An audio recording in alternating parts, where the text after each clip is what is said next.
Hey, it's Paris. You know, I love sparkly things, right? Like stars. Duh. And thanks to Hilton and AutoCamp, I just slept under them.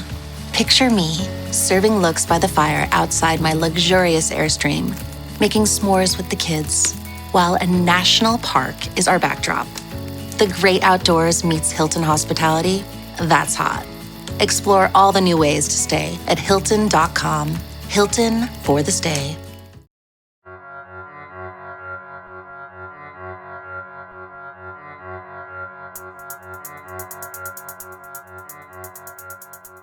Welcome back to Drilled. I'm Amy Westervelt, and today, to kick off the new year, we're talking to longtime progressive organizer Max Berger about two really big questions for climate.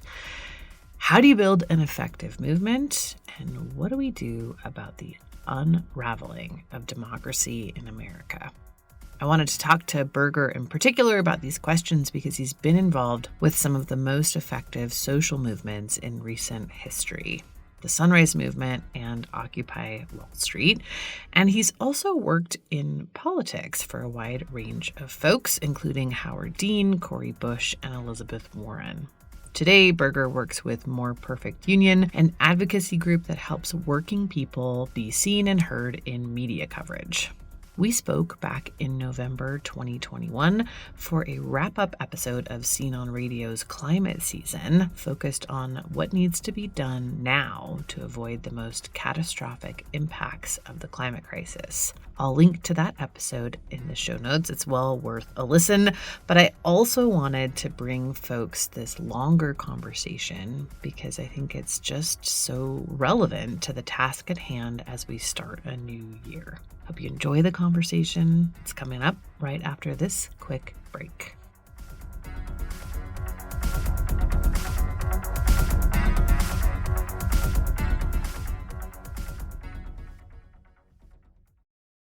This episode is brought to you by Nespresso and Samra Origins by the Weekend Coffee Collection. Introducing Samra Origins. My collaboration with Nespresso is a connection to my roots, to my mother, Samra. Coffee that hits the right notes. It transports you. Crafted with unique notes and bold, soaring flavors. Experience a taste that moves you. Nespresso and Samra Origins. Discover more at Nespresso.com. Hey, it's Ryan Reynolds here from Mint Mobile. Now, I was looking for fun ways to tell you that Mint's offer of unlimited premium wireless for $15 a month is back. So I thought it would be fun if we made $15 bills. But it turns out that's very illegal. So there goes my big idea for the commercial. Give it a try at mintmobile.com/switch.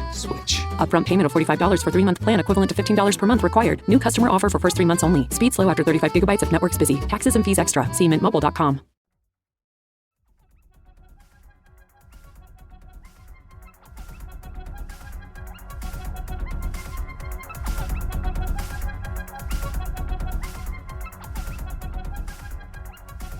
So I was hoping maybe you could start with just a little bit of your own personal background. I know you've been an organizer in progressive spaces for a really long time. Thank you for having me on. It's a pleasure to be on. Yeah, so I have been doing progressive and left politics for what now turns out to be quite a long time. I first started when I was in high school, actually doing organizing against the war in Iraq. And I started a little group called Freedom Not Empire, which I'm still very proud of the branding. And it was actually a pretty formative experience for me because I grew up in a small town in central Massachusetts that was pretty evenly split politically and about as normal as could be. And it really helped me, I think, understand how to try to take what could be considered radical ideas and try to make them very approachable and mainstream, which I think I've tried to do in everything that I've subsequently done. So after that, I was actually at an anti-war protest and somebody gave me this flyer for Howard Dean's presidential campaign. And I thought to myself, okay, that's a plausible theory of change, that if that guy won, we could actually end the war. And so I went and I worked for his campaign as an intern in Burlington. And so that kind of set up the two main threads of my career, I guess, is sort of social movement stuff more in the streets, and kind of left to the Democratic Party, trying to bring some of those same values and ideas into mainstream politics. I sometimes joke I've worked for every Tea Party of the left organization that has ever existed, even like including like all these deep cuts that like no one's ever really heard of before. But so I worked for Rebuild the Dream, which was a Move On spinoff that was supposed to kind of be the counterweight to the Tea Party that was started by Van Jones. I worked for the Progressive Change Campaign Committee, which is one of the first organizations that claimed to be doing what a lot of the groups on the right do around elections. And then eventually I tried to start one myself in 2015, 2016 with a bunch of people who have since gone on to do a lot of really cool and interesting things. And then that group, which was called All of Us, we ended up merging with Justice Democrat. So I was around when Justice Democrats was first kind of getting started, and had a chance to meet some of the folks there and work with Cori Bush in 2018. And so, yeah, it was early to that organization. And then on the social movement side, and I could tell this chronologically, but story is kind of bouncing back and forth between these two kind of bodies of work. Yeah, no, that's great. On the social movement side, so while I was at Rebuild the Dream, they were like, can you go help start a social movement against austerity? This was in like 2010. After the Tea Party took over, they were like, can you start a youth movement against austerity? And I remember thinking to myself, I don't know how to do that. That is really hard, but I agree that that's needed. And that was my job when Occupy Wall Street broke out. And I was living in New York at the time. And I went down the first week, and I remember thinking to myself, okay, like here, these guys did it. I'm just going to jump on this thing. So I threw down pretty hard with Occupy. And I think I was one of the first kind of NGO connected folks who have been working in politics. So I ended up helping, I think, bring some of those types into the movement and planning some of the big mobilizations that we did, the big days of mobilization. And after Occupy, my mind was kind of blown, because I very clearly saw both how this random ragtag group of folks had started this global movement that was so bigger and more powerful than anything that the NGOs that I had worked for had ever been able to come up with. But also, as anybody who was part of Occupy Wall Street could tell you, it was an absolute shit show, disaster, shambles in its own right. And so I spent some time thinking about what it would take to create a social movement that had more structure and strategy, and had a chance to actually win the things that I was fighting for. And through some of the things I was exploring at the time, I ended up getting connected with Carlos Saavedra and Paul, who were students of Ivan Marovic, who was one of the lead organizers of the Serbian revolution that overthrew Slobodan Milosevic. And Paul and Carlos are, Americans who had a lot of movement experience and were studying Ivan's ideas about movement building. And I sort of agitated them, and together the three of us ended up starting, with a lot of other folks, an organization called the Momentum Training Organization that has a theory of organizing or teaches some practices around organizing that help folks think through how to have more structure and strategy so that you can have a highly autonomous movement where people can operate without central command or organization, while at the same time having clarity around what the goals are and how to achieve those things together. And the Momentum organization ended up training a lot of people. After we started Momentum, the war in Gaza broke out. So I kind of took the ideas that we had been starting to cook in Momentum and applied that to the sort of nascent Jewish left, where I helped start If Not Now, which is a Jewish American movement against the occupation in Palestine, and learned a lot about how different it is to apply a theory than it is to come up with one. But very proud of the young people who created that, who really led that movement. And then I think when we were doing All of Us, which I referred to previously, it's a very small group of people at that time who were taking this momentum stuff seriously. A lot of the people who I was personally most invested in were these kids who ran the Divestment Student Network, which, I thought was the coolest climate organizing happening at the time. And I remember Varsh came to me in 2016, 2017, and was like, hey, we want to front load. We want to plan a movement coming out of DSN. And we were hoping that like the folks from If Not Now could train us on how to do that. And we're like, absolutely, like, let us know what we can do. We'll do anything to help you guys. And that movement became Sunrise. And so I feel I sometimes joke like with the Sunrise kids that I'm like the uncle that's like prouder of the movement than like even the parents or like the kids themselves. Like, no, I will not hear you talk badly about yourself. Okay. I don't want to hear it. I worked on the Warren campaign in 2020 doing progressive outreach. And after that, I helped start with Faz Shakir, who was the campaign manager for Bernie's campaign. I helped start an organization called More Perfect Union, which is a media advocacy organization that builds power for working people. And that's where I work now as the editorial director. Could I have you define front loading also for people that don't know that term? Yeah, front loading, it's this term of art that we came up with in Momentum. It essentially just means planning, but it specifically means planning for a movement that you hope will decentralize. So if you look at movements like Occupy and Black Lives Matter that broke out spontaneously or somewhat spontaneously, you know, they may have a group that really helped kick them off and get them started, but it basically went viral without a plan to operate at scale. And so what ends up happening in my experience is those kinds of moves decohere very rapidly because there's not really, especially when you're talking about the actual institution of the movement, there's very little holding it together because it wasn't really planning to get as big as it got. And so basically front loading is just a process by which you spend time thinking about what do we do if this gets huge, right? And so as people are entering into the movement, you can arm them with the knowledge and the frameworks that they need to operate as part of it, even if it gets really big. And I think that's something that has served Sunrise really well in that they had a pretty, not that you don't have to answer a million different questions. And it's not like this just kind of like unfolding protein that just then, you know, collapses into the shape that it needs to be. But it certainly allows you to, it guides your decision making once the movement is unfolding in a way that I think it can be really helpful both for leaders and for even new people coming in the front door to understand, okay, if I sign up for the movement, this is what I'm signing up for. This is why they believe what they believe. This is what we're fighting for. This is how we're going to fight for it. And so it allows you to then take leadership in your local community and make decisions that make sense for your local context while still being part of something much larger and more coherent. The thing that has always struck me about Sunrise too is that it does have this way of I don't know, just of flattening hierarchy in a way. Like there are leaders and there are people who take on that mantle, like Varshni and whatnot, but then that have this ability to kind of step back and just be part of the movement again. And I wonder if that's a planned thing, like if that's something that I don't know, that gets sort of set up top.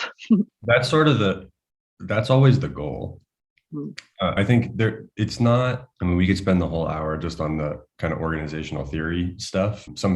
This is less my strong suit when it comes to different areas of the movement, but you know, the folks who helped come up with these ideas spent a lot of time studying different organizational structures, reading about, honestly, one of the biggest inspirations is the evangelical church and the way that they can create these kind of small groups that really foster leadership and create tiers of engagement for people to move up that give people a ton of agency and autonomy, but within a structure so that as you're going about your journey that you're part of something bigger and it's kind of laid out. So the goal is not necessarily to completely do away with hierarchies. It's not a kind of anarchist like flattening of all difference, but to allow for the hierarchies to emerge in ways that serve the movement and that allow people still to have a lot of choice and freedom in kind of like how they want to participate and what that means.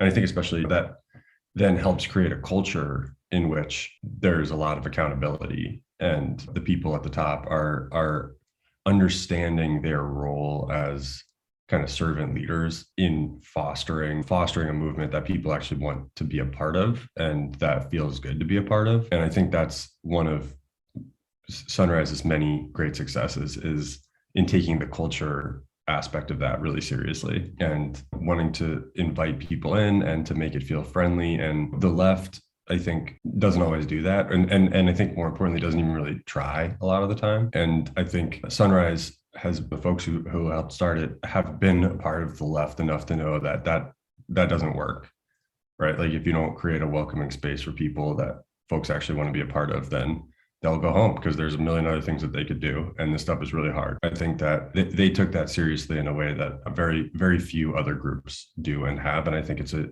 significant part of their success. I have been hearing a lot of people recently talking about systems change, but talking about it in this way of like making tweaks to the existing system rather than sort of a more like an actual change of the system or a replacement of the current system. And I've seen you at least tweeting a few things recently that like it might not be possible to just improve the system that we have, that there might actually be a need for what some would call revolution. And I'd love to just, I don't know, hear you expand on that. Yeah, it's a great question. I'll be honest that my answer here is going to be very preliminary. I think I'm in the process of trying to figure out what it would look like to engage with these questions more seriously, as is sort of the broader Momentum community. And I would not claim, I'd say in the same way that like 18 months out, Sunrise was kind of like, yeah, we like want to start a new movement that's not just about ending the fossil fuel industry, but that has a sort of positive vision of what we're trying to fight for. And we want to front load it, and we want it to be big, and we want it to be political and not just a social movement, but we don't really know what it is yet. That I'm sort of in that kind of a place with this conversation. So with that caveat that I'm still early and trying to figure out how to talk about and think about this stuff, I would say, I think, well, first let's like define the problem, right? Because I think my intuition, hypothesis, sense of where this is going is that essentially it's not really so much a question of should we keep the current system that we have, or should we throw it aside and get a totally new system? Unfortunately, I think this decision has somewhat already been made for us, in that I don't think that this current system can sustain itself through the course of the decade. Because what's fundamentally happening here is the United States is a country. We like to think of ourselves, and historically have, really been very different from a lot of other countries and sort of the preeminent, American exceptionalism. But if you just were to step back and look at the US as a country, it would be very clear the current constitutional arrangement is not long for this world.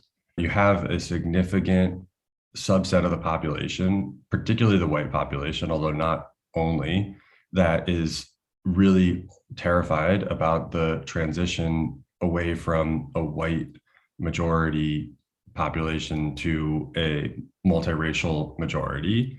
And that's happening in the context of world historic inequality, right? So you really do have the conditions for ethno-nationalist authoritarian politics, right? Like call it fascist, call it ethno-nationalist authoritarian, call it white supremacist, a politics in which there is a significant number of people that are willing to use violence and do not really subscribe to the beliefs that are required of participating in a democracy, because they're afraid of losing power within that democracy to other ethnic groups. That's the kind of beginning of my analysis here. And if you take that as a kind of skeleton key for what's going on, a lot becomes more clear in that group of people, that kind of white supremacist plurality, is not big enough to govern the country, but it is big enough to take over the Republican Party, as Trump showed. And through their control of the Republican Party, are able to take control of state and federal governments, because we have a very anti-democratic political system, because our political system is the result of a compromise with slaveholders. And so vastly overrepresents small rural states that white people have more power. And so that white supremacist plurality can take over the federal government, state governments, with a minority of votes. And because of other aspects of our anti-democratic political system, the Senate, as we're seeing now, the Electoral College, as we are kind of threatened with every 4 years, that there's going to be another instance in which the winner of the popular vote does not become president. And that has happened recently a number of times. And the two-party system, which allows for that, let's say 25 to 40% of the population to govern, we're not going to see the multiracial majority have an opportunity to turn its will into law in the next 10 to 15 years. And I think the amount of tension that will generate will break the political system. I don't think that the amount of friction that will be created in the popular will being stymied in that way, particularly when the people in power are taking active steps to move us away from competitive elections and limit people's rights. I cannot imagine a situation in which the multiracial majority takes that lying down. And I also don't think that the white nationalist plurality is going to become less vociferous in their opposition to multiracial democracy.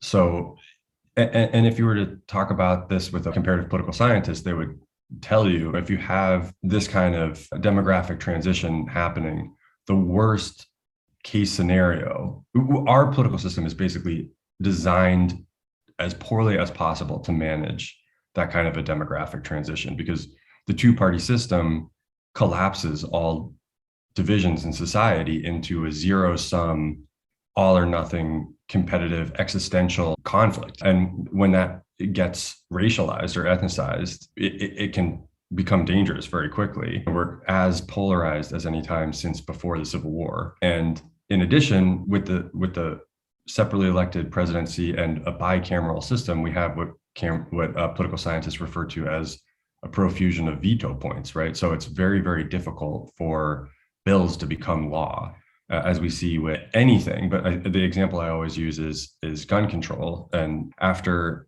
Name a Massacre, people always ask, if this stuff is 85% approval rating, why can't it pass?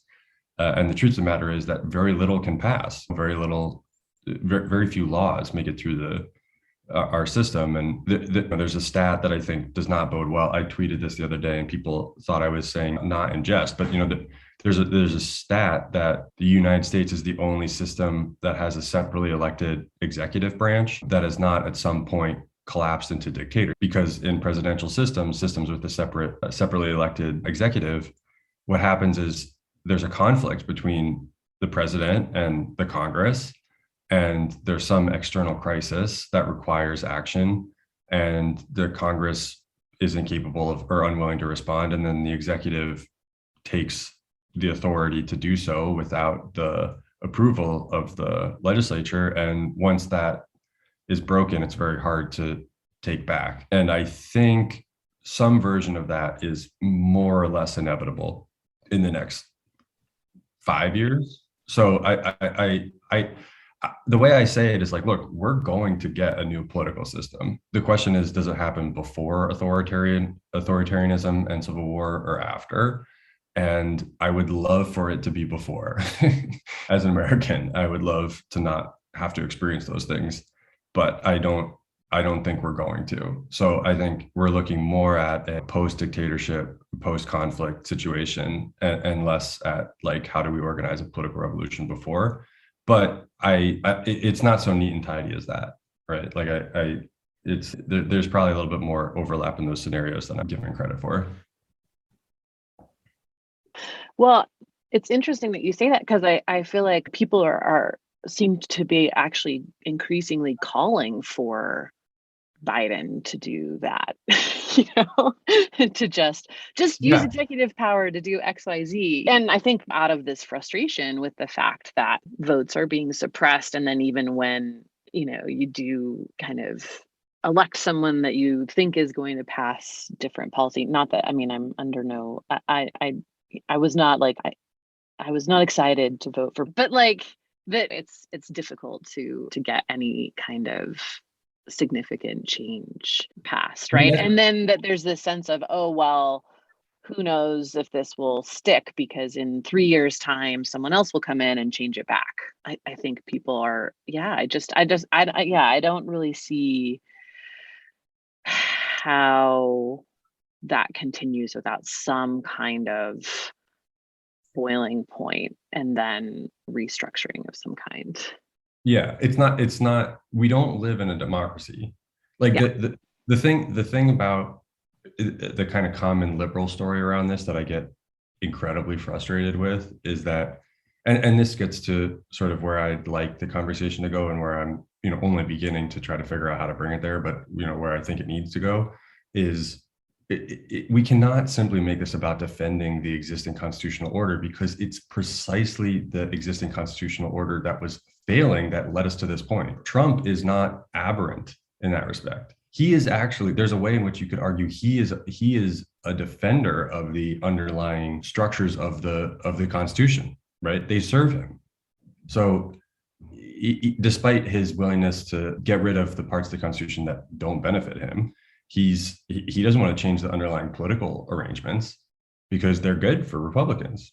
So and like you said, Amy, like in most other countries, the way that democracy works and the way it's supposed to work is you vote for a new government.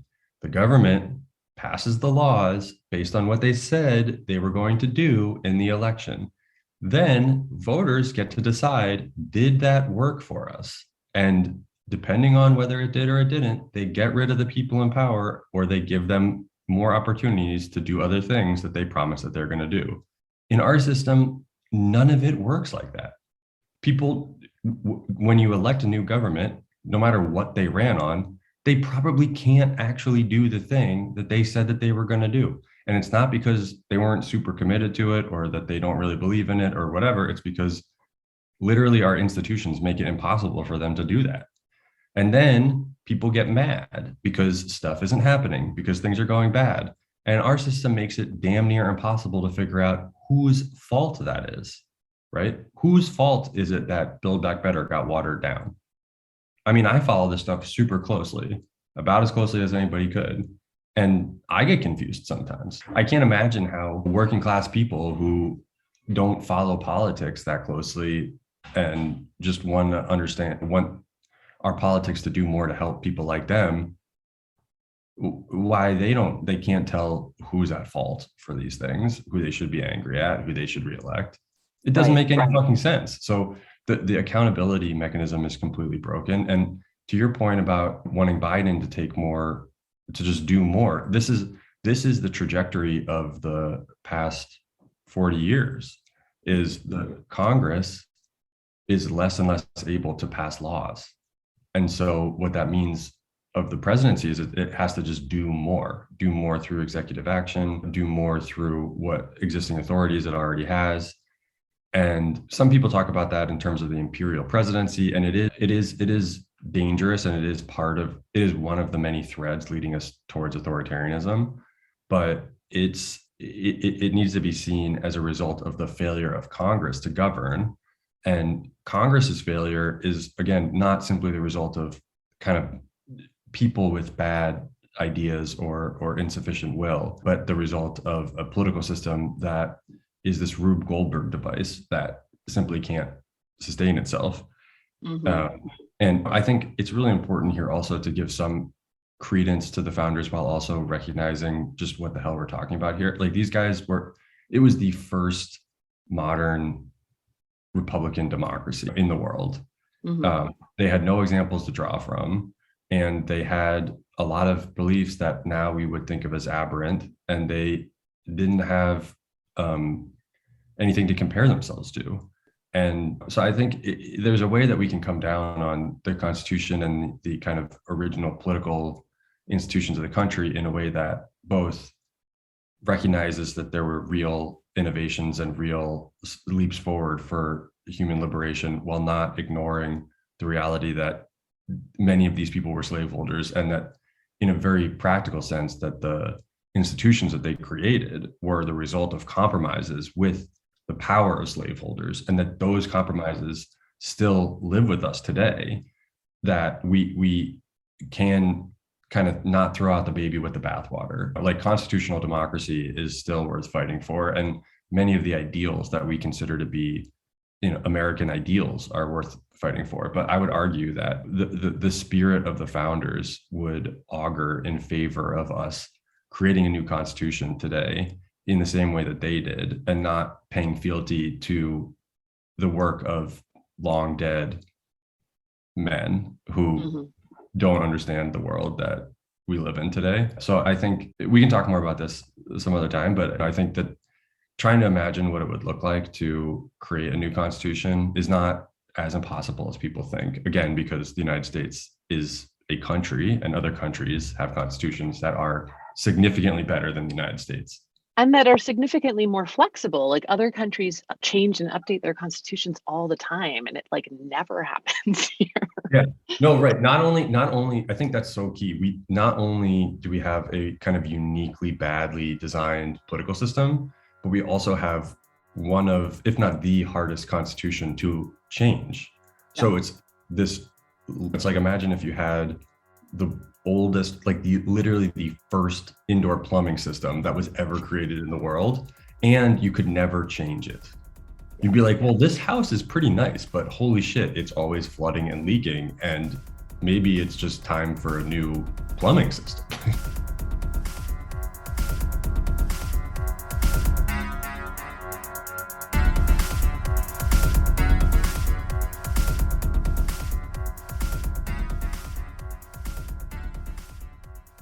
That's it for this time. Thanks as always for joining us. We'll be back next week with another bonus episode, and back with part 2 of our season on the gas industry just as soon as we can wrap it up. Hopefully by the end of this month, but it might be a little bit later, just depending on, this never-ending pandemic. I want to give a shout out to our latest Patreon supporters: Tana Morgan, Katie, Will Gollahue, Maureen DeCom, Anne Gerhart, Le Abracadabra, Daniel Stubbs, Sarah Ventry, Ravi Mickelson, Tam Vu, Zane Selvins, Ryder Bergrud, Philip Bell, Courtney McNaught, and Rebecca Schwartz. That support and the support of our many other patrons is absolutely critical to the continuation of this podcast. If you would like to support our work and get access to ad-free episodes, bonus content, and exclusive merch while doing so, please check out patreon.com/drilled. Drilled is an original production of the Critical Frequency Podcast Network. Music this week is by Martin Wissenberg. The show is written, reported, and produced by me, Amy Westervelt. Our producer is Jules Bradley, audio engineering by Peter Duff. Our First Amendment attorney is James Wheaton of the First Amendment Project. Thanks again for listening, and we'll see you next week.